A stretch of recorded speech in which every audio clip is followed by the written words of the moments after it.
Bonjour à toi qui regarde cette vidéo, qui est la numéro 2 sur 10.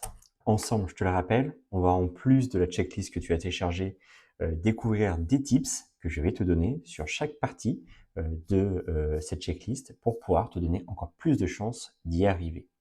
On a parlé dans la première vidéo de tes fondations, de ne pas faire comme tout le monde, mais d'aller chercher un problème difficile et urgent, pour rappel. Aujourd'hui, parlons de la création de ton persona.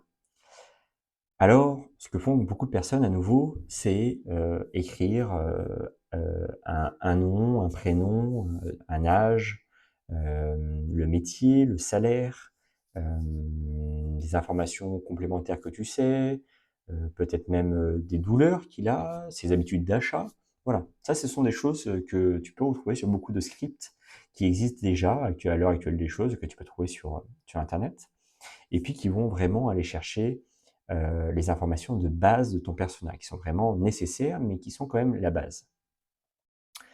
Au sein de la méthode B-Wave, on a cherché à comment anticiper les problèmes de ta cible, pour savoir comment lui parler.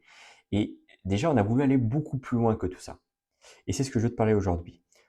En complément de toutes ces notions de persona que tu connais déjà, essaye de travailler à surmonter les objections d'achat ou de réflexion du problème de tes prospects. C'est vraiment une première analyse dans l'étude de ton persona qui va faire toute la différence sur tes concurrents. Réfléchis à qu'est-ce qu'il pourrait te dire pour dire non à ton offre. Réfléchis à pourquoi il aurait peur de signer avec toi. Réfléchis à qu'est-ce qui lui fait peur au quotidien. Pourquoi il a mal. Pourquoi il n'est pas en capacité d'aller chercher les résultats qu'il souhaite.